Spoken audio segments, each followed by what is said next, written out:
that after the zoning chapter, but those are all very valid points. But I do think calibration is absolutely critical. So moving from corridor to small bonuses, we have modeled two ADU bonuses, and we don't have the modeling results back, but I can tell you what the consultants have told me, which is that the first one we tested is what we call the single ADU bonus. And this says anywhere in the city, any R zone, you can add an ADU that does not count against your unit count, and it does not count against your FAR. You don't get extra IC, but essentially if you have FAR, or if you have IC to spare or can find a place to put it, you can add an income restricted ADU. And then there's a bonus that goes with it, which is that for every square foot of ADU that you build, you get to add a square foot of FAR to your front units. That bonus is probably one that the builders and not homeowners would use, because the homeowners would probably be just adding it. I don't know, maybe they would. But that creates an incentive to build larger ADUs, as large a one as can fit, in order to have more family-friendly ADUs and opportunities within the neighborhood, more income-restricted opportunities for families within the neighborhood. In looking at the modeling, that bonus is still about $60,000 to $120,000 shy of penciling out in average across the city. I think there are some very exciting things happening in the nonprofit space and even in the for-profit to develop chains of production in producing lower cost ADUs. And if those mature and the city gets creative about fee waivers and pre-approved models or things like that, that's something that could very well work, but it doesn't pencil out at this point. We would have to subsidize it. The second small-scale bonus that we worked out, and this is pretty much, I worked on this thing for like 2 or 3 months, and this is the only R-scale bonus that we found that came close to penciling out. And what it is we've envisioned it for corridor zones, so maybe say a quarter mile from a corridor, and if you add an income-restricted ADU, then same thing, it doesn't count against your FAR, doesn't count against your unit cap. And what it gives you there is two things. One is you get that same square footage bonus on your FAR, but it's 2 for 1. So for every square foot of ADU you build, you get 2 additional square feet that you can put on your front units, be it a house or a duplex. And then you also get an additional ADU that is not income restricted. And what we found with this one is that it's somewhere around maybe 30 to 50K shy of penciling out. And that is the closest that I got trying out, like a billion different permutations of how to do a small scale bonus. This is the only one that works. I think a lot of people might obviously feel that it's more appropriate maybe for a transition zone, and maybe this might be a good way to do at least part of transition zones. But it is short of a subsidy that dwarfs what we pay to build ADU or affordable units through like the Affordable Housing Corporation, which is about $38,000. The only thing that comes close to that kind of efficiency would be the double ADU bonus. Now, this would result in you being able to build a theoretical maximum of about 0.82 FAR, all right, 4 units. The thing that I like about it is that not only do you have an income restricted unit, but that one of your other units is also smaller, so you actually end up with a variety of price points that you're introducing into a neighborhood. It works best on top of a duplex, so you essentially have 2 larger units with a duplex, a small ADU, and then an income-restricted affordable ADU that's incentivized to be as big as possible. All right, let's return back to questions. Yeah. Commissioner McGraw, and then.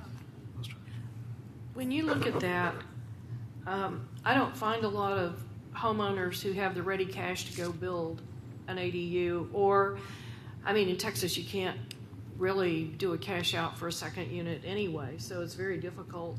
And so are you assuming that all of these properties would be investor properties or condos, or what are you assuming here? Because it doesn't sound like this is going to take out homeowners, I think, if anything. Well, it's actually $30,000 less attractive than just redeveloping it as a big single-family home. So it actually doesn't offer doesn't incentivize it at all, and it's actually less attractive, which is why I think we need to be looking at some fee waivers or something to make it attractive. I think the homeowners would likely be taking that single ADU bonus. And as I said, right now it doesn't work, but if the city really dedicates itself to getting creative and maybe partnering with some folks, it's something that could happen, but we're about $90,000 or so shy in value of making it something that somebody would want to do for a profit. So you're not working on whether this is something that is really for homeowners. It's really... That would be the single ADU. Right, but it seems to me it's going to be for investors is really... Yep. You're not trying to skew it toward homeowners in some way. There's no way to do it. Yeah. All right. Other questions for the Affordability Group? Commissioner Shea. So I wanted to comment. Let's see. You mentioned that on the corridors with what you were mapping, you were able to get 200 and something thousand additional units. So I guess right now, I guess I want to caution on how we look at this. And you keep mentioning this is theoretical, and which I'm glad you keep pointing that out, because I mean, if it's 280 something thousand additional, right, and we're looking at Strategic Housing Blueprint was saying 145,000. We have draft 3 at 280,000. You're saying another 280. I mean, it completely blows the water out of the capacity. It's more than 2, more than 3, maybe more than 4 times what the demographer is saying, right? So my concern is, by using these big broad numbers, I mean, we got to think about, I see it as a great opportunity, but we got to think about where and when and how, right?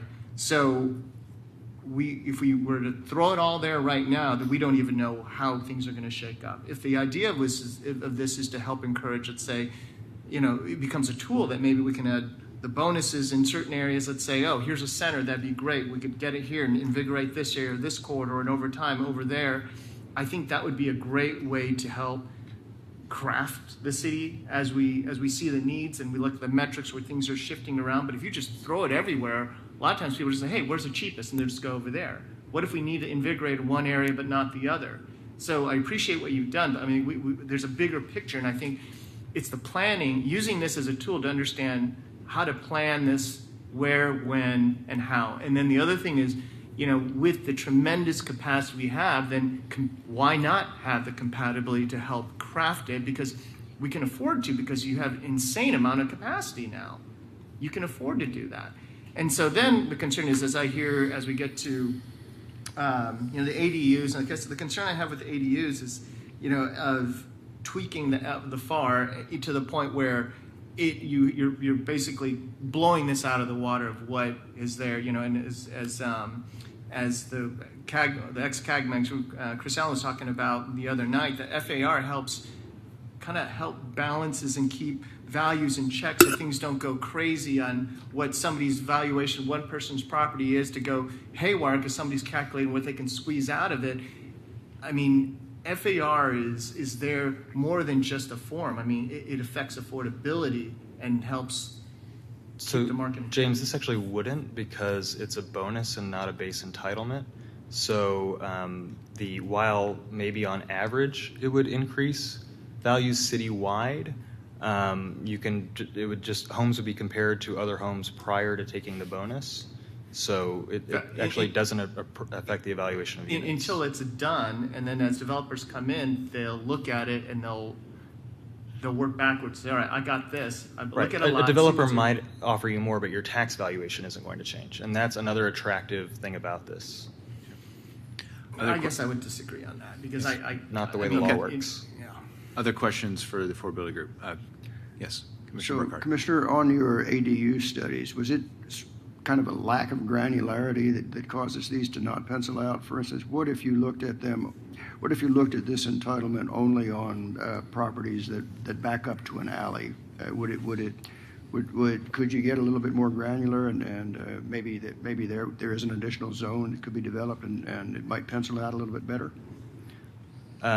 I mean, if you're suggesting that the Central Austin neighborhoods are the places that should be. I'm sorry, I didn't hear you. Are you suggesting that all the old Central Austin neighborhoods are the places where we ought to be building these? Take it as you will. You want to tear down those houses? Seriously, Bill? the idea though is that it may be more efficient to offer this opportunity where there is already a basic infrastructure. You're not fighting Right. a lot of the other issues that you're fighting. The modeling is trying based to- on average Exactly, prices. yeah. Yeah. Okay. So the danger if you don't subsidize it is that you continue patterns and you don't make one available that actually pencils out, is that we're continuing patterns of encouraging redevelopment on the east side and continuing to incentivize affordable housing on the east side because that's where the prices are lower. Exactly. Yeah. Again, it seems to me that it may be something that, yes, some Central Austin neighborhoods with alleys might be appropriate to look at this kind of entitlement. Right.